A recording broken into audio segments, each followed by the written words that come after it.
दोस्तों, इस प्रयोग का जो सर्किट डायग्राम होगा वो इस प्रकार होगा। इसको भी आप ध्यान रखेंगे। ये ऑब्जेक्ट है पॉइंट ऊपर, और यहाँ से एक किरण जाती है जो आप देखेंगे ये अपने कांच से जब बाहर जाएगी सघन से विरल माध्यम में तो अपने पथ से विचलित होती है, और उस किरण को जब हम पीछे हटाते हैं तो ये आके बिंदु P पर मिलती है, जहाँ वस्तु का अविष्ट प्रतिबिंब बनता है। और इस स्थिति में HR जो है इसकी वास्तविक गहराई होगी, और ये M से P तक की दूरी HF है, इसकी आभासी गहराई होगी। तो ये सर्किट डायग्राम हम इस प्रयोग में बना लेंगे। धन्यवाद। तो दोस्तों, हम संकल्प क्लासेस की तरफ से हम प्रिंस पाठक लेकर उपस्थित हैं प्रायोगिक भौतिकी के अंतर्गत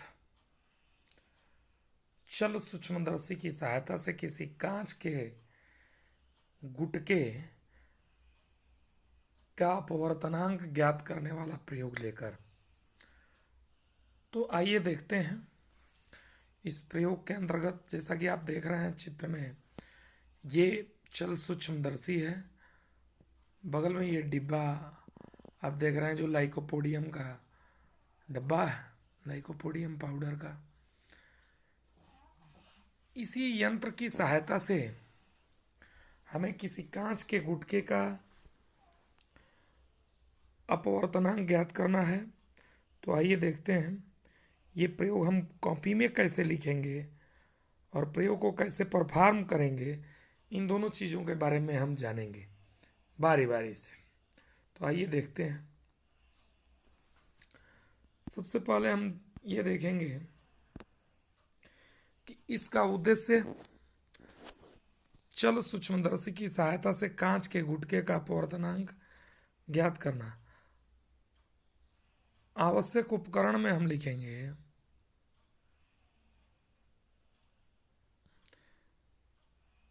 चल सूक्ष्मदर्शी, कांच का आयताकार गुटका, लाइकोपोडियम पाउडर, चाक का पाउडर व आवर्धक लेंस।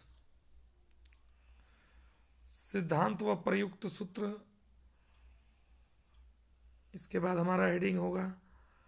तो यहाँ हम देखेंगे जिस सिद्धांत का प्रयोग करेंगे, जिस सिद्धांत के आधार पे हम कांच के गुटके का अपवर्तनांक ज्ञात करेंगे वह क्या है।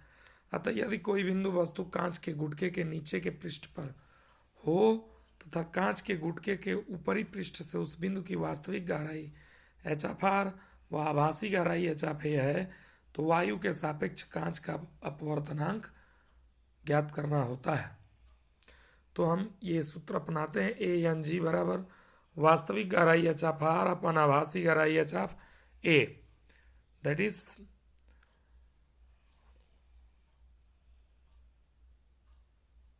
refractive index of glass with respect to air is equal to the real depth upon apparent depth। और ये वैल्यू जो है ANG हमें मिलेगी कैसे, HR अपान HA, अतः x3 माइनस x1 अपान x3 माइनस x2। जहाँ प्रयोग में x1 कागज पर बने क्रॉस का पाठ्यांक है और x2 कागज पर बने क्रॉस पर कांच का गुटका रखने पर पाठ्यांक जो मिलेगा वो होगा, और x3 कागज पर बने क्रॉस पर रखे कांच के गुटके पर लाइकोपोडियम पाउडर डालने पर प्राप्त पाठ्यांक x3 कहलाएगा। तो दोस्तों, आप ये अच्छी तरह से समझ चुके होंगे ANG क्या है। x3 माइनस x1 अपान x3 माइनस x2 से मिलेगा, जिसमें x1 कागज पर सामान्य स्थिति में चल सूक्ष्मदर्शी से देखने पर प्राप्त पाठ्यांक होगा, x2 कागज पर बने क्रॉस पर कांच का गुटका रखने पर प्राप्त पाठ्यांक होगा, और x3 कागज पर बने क्रॉस पर रखे कांच के गुटके पर लाइकोपोडियम पाउडर या चाक का पाउडर डालने पर प्राप्त पाठ्यांक होगा। इसके बाद हम देखेंगे, सबसे पहले हम वर्नियर पैमाने का अल्पतमांक फाइंड आउट करेंगे। मुख्य पैमाने के पर 1 सेंटीमीटर में बने खानों की संख्या हम देखेंगे 20 सेंटीमीटर होगी, और मुख्य पैमाने के एक भाग का मान 1/20 सेंटीमीटर। वर्नियर पैमाने पर बने कुल खानों की संख्या 50, इसलिए वर्नियर का अल्पतमांक चूंकि मुख्य पैमाने के एक भाग का मान बटा वर्नियर पर बने कुल खानों की संख्या के बराबर होता है, इसलिए 1/20/50 बराबर 1/1000 बराबर 0.001 सेंटीमीटर या 0.001 मिलीमीटर। प्रेक्षण तालिका, देखिए हम प्रयोग को परफॉर्म कैसे करेंगे, तो इसकी जब बात हम करेंगे तो देखेंगे सबसे पहले हम एक कागज का साफ टुकड़ा लेते हैं और उस पर प्लस का चिन्ह बनाते हैं, और ये ध्यान रखते हैं कि प्लस का चिन्ह पूरी तरह से दृश्य हो यानी रंगीन हो, और उसे हम जब चल सूक्ष्मदर्शी पर नेत्रिका के नीचे रखकर देखते हैं नेत्रिका से, और उस समय हमें वर्नियर कैलिपर्स यानी जो वर्नियर पाठ्यांक लगा हुआ है उसके साथ उसको और मुख्य पैमाने के पाठ्यांक को नोट करते हैं, और हम पाते हैं कि जब केवल कागज को रखते हैं तो ये पहला प्रेक्षण तालिका का जो पाठ्यांक प्राप्त होगा हमें एक्स के निशान पर। यहाँ देखेंगे प्रेक्षण तालिका में पहली तालिका में क्या है, अर्थात चल सूक्ष्मदर्शी का फोकस, और दूसरा में चल सूक्ष्मदर्शी में मुख्य पैमाने का पाठ्यांक, वर्नियर का पाठ्यांक, फिर कुल पाठ्यांक और माध्य पाठ्यांक, और जो भी पाठ्यांक हम प्राप्त करते हैं वो कुल सेंटीमीटर में आते हैं। यहाँ देखेंगे जब हम कागज के टुकड़े पर क्रॉस का निशान लगाकर रखते हैं तो वहाँ हमें 3.25 मिलता है, तब वर्नियर पर पाठ्यांक 10 × 0.10 मिलता है, और उसका चूंकि अल्पतमांक 0.01001 mm है तो इसे आप देखेंगे ये 0.01 सेंटीमीटर में आएगा, और 35 × 0.001 mm में है, और जिसे जब हम इसे बदलेंगे सेंटीमीटर में तो 0.0035 आएगा। तो ये कुल पाठ्यांक हमको प्रथम बार 3.260 और दूसरी बार 3.235 मिलेगा, और यहाँ इनका जब हम औसत निकालेंगे, इन दोनों को जोड़कर 2 से भाग दे देंगे तो ये औसत 3.248 हमको प्राप्त होगा, जो x1 कहलाएगा।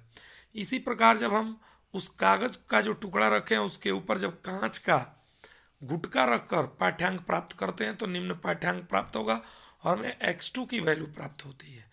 और जब तीसरी स्थिति में कांच के गुटके के ऊपर हम लाइकोपोडियम पाउडर की पतली तह बिछा देते हैं, उस स्थिति में ये निम्न पाठ्यांक प्राप्त होंगे और x3 की वैल्यू प्राप्त होगी। जब हम x1, x2, x3 की वैल्यू फाइंड आउट कर लेते हैं तो उस स्थिति उसके बाद हम गणना करते हैं, और यहाँ देखेंगे वायु के सापेक्ष कांच का अपवर्तनांक x3 - x1 x3 - x2, ये वैल्यू जब हम पुट आउट करते हैं तो फाइनली हमें ANG बराबर 1.823/1.6166 मिलता है, जिसकी वैल्यू ANG बराबर 1.56 होती है। और तब हम परिणाम लिखेंगे, अतः वायु के सापेक्ष कांच का अपवर्तनांक 1.56 है, परंतु हम जानते हैं कि वायु के सापेक्ष कांच का वास्तविक अपवर्तनांक 1.5 होता है। लेकिन आप ये जानते हैं कि जब प्रयोग हम करते हैं तो प्रयोग के दौरान कुछ त्रुटियां होती हैं, और जब त्रुटि होगी तो हम यहाँ प्रतिशत त्रुटि की गणना करेंगे। तो कांच का वायु के सापेक्ष वास्तविक मान 1.5 होता है, और कांच का वायु के सापेक्ष मापित मान इस प्रयोग में हमें 1.56 प्राप्त हो रहा है। तो कांच के अपवर्तनांक के मापन में प्रतिशत त्रुटि बराबर प्रमाणिक मान माइनस प्रायोगिक मान बटा प्रमाणिक मान गुणे 100, और 1.50 - 1.56/1.50 × 100 दैट इज 0.06/1.50 × 100, और 0.06/1.50 × 100 मिलेगा। इससे आप देखेंगे मिलेगा 6/1.5, और यहाँ से मिलेगा 60/15 दैट इज 4%, यानी यहाँ 4% की प्रतिशत त्रुटि हुई है। और मेरे प्रिय छात्रों, यहाँ जो सावधानियां बरतनी चाहिए उस पर भी हम ध्यान देंगे। तो सावधानियों को इस प्रकार हम नोट डाउन करते हैं। पहला है, कागज पर बनाया गया चिन्ह स्वच्छ व गाढ़ा होना चाहिए। दूसरा, सूक्ष्मदर्शी का आधार पूर्णतः क्षैतिज होना चाहिए। सूक्ष्मदर्शी के चिन्ह यानी क्रॉस चिन्ह पर फोकस करने से पहले नेत्रिका को नली में भीतर या बाहर सरकाकर इस प्रकार समायोजित करना चाहिए कि क्रॉस तार स्पष्ट दिखाई देने लगे। यानी दंतुर दंड चक्र व्यवस्था का भली भांति प्रयोग करना चाहिए और कागज का टुकड़ा अधिक मोटा नहीं होना चाहिए। फिर प्रेक्षण लेते समय चिन्ह अथवा पाउडर का स्पष्ट प्रतिबिंब देखने के लिए ऊर्ध्वाधर पैमाने पर सूक्ष्मदर्शी को सरकाना चाहिए तथा सूक्ष्मदर्शी में लगे पेंच को कदापि नहीं छूना चाहिए। और छठवां सावधानी हम लिखते हैं, कांच के गुटके के ऊपर लाइकोपोडियम पाउडर बहुत थोड़ी मात्रा में छिड़कना चाहिए जिससे इसकी बनी तह पतली हो। तो मेरे प्रिय छात्रों, ये था आपका प्रयोग। कैसे आप कॉपी में लिखेंगे, इस वीडियो की सहायता से आप आसानी से लिख सकते हैं। चूंकि यंत्र उपलब्ध न होने के कारण प्रयोग का प्रदर्शन अच्छे तरह से नहीं हो पा रहा है, इसके लिए खेद है, लेकिन हम प्रयास करेंगे कि भविष्य में आपको जो वीडियो उपलब्ध कराएं वो प्रायोगिक यंत्रों के प्रदर्शन के साथ उपलब्ध हो। धन्यवाद।